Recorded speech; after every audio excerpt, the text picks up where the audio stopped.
While the movie is going, you should have had a load of clothes, folding them up while the movie was going. That would have helped a lot. So, man, we got to stop sitting there worried about the sex. We got to get up, help with the dishes, help get the load of clothes ready, maybe do some stuff with the kids. And from what my wife is saying, the sex will be ready as soon as we do that.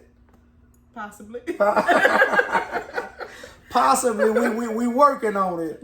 But seriously, Adrian, we have to learn how to communicate with one another. And I'm gonna tell you something. We hold back and we don't have these hard conversations that we need to have. And sometimes you gotta have the tough conversations. Yeah. Because you can say, well, I explained it to them. No, you didn't. You didn't. You explained it to them in a way in which you know. That's just like a teacher that teaches. I've been in classes before where a teacher teaches like the students should know. Yeah. You're not teaching you're not teaching the students like you're dealing with a blank slate. That's how you have to teach. Because you are wired totally different from me. I'm wired totally different from you. So I do not understand.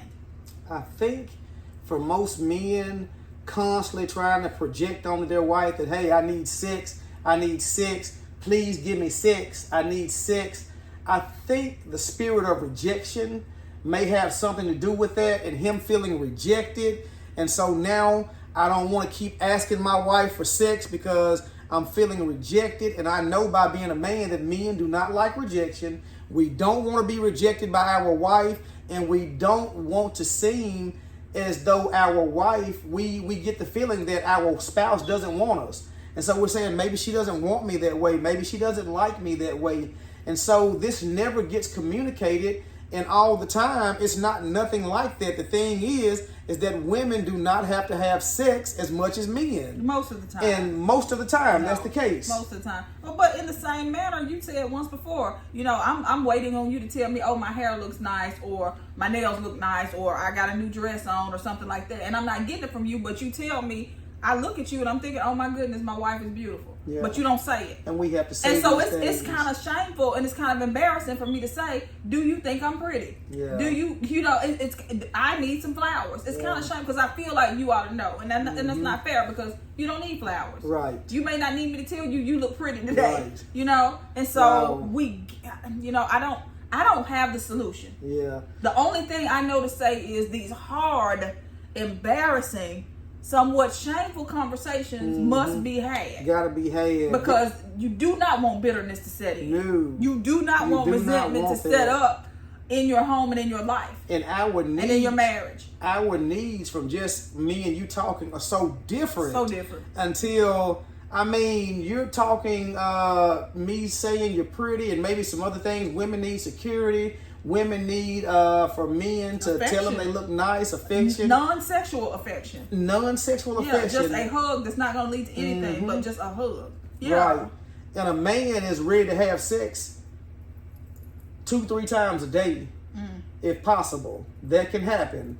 And so his sex drive or his desire to need sex is so high on the radar until by the time his wife, if he's been married for a period of time, by the time your wife finds out that this was one of your top needs, your husband may already have distanced himself from you and already bitterness is set in.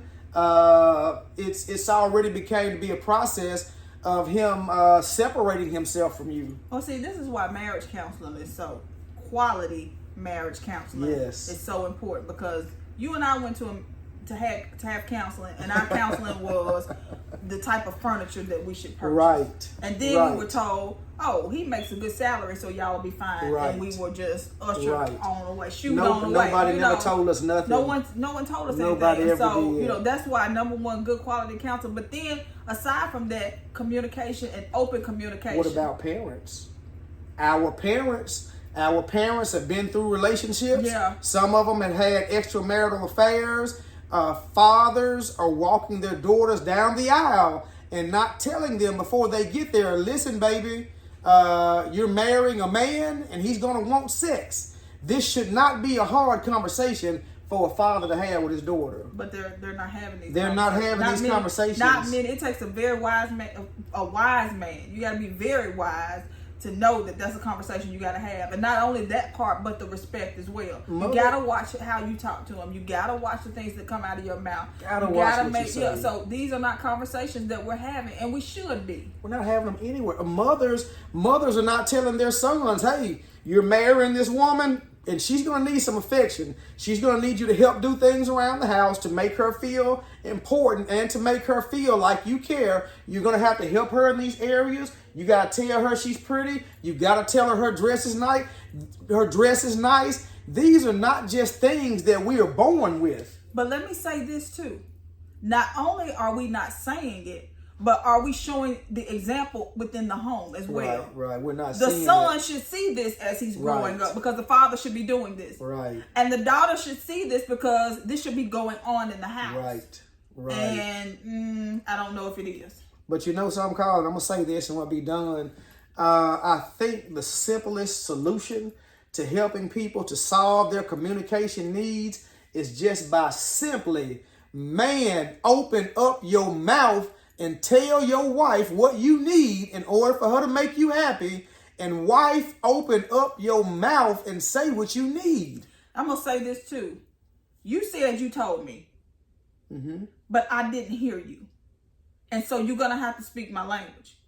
You're going to have to say, I need your help in this area. I need you to understand how important this is to me. You're not listening. You're not hearing me. And this is causing me problems. Right. This is causing me pain. Yeah.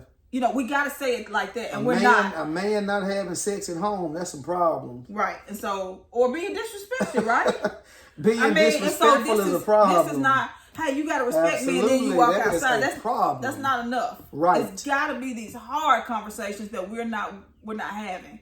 But the same thing with a woman not doing the things that she needs, that's a problem, That's man. a problem. So we don't want to cause each other these problems, and these are high problems on the priority list that we got to be solving today.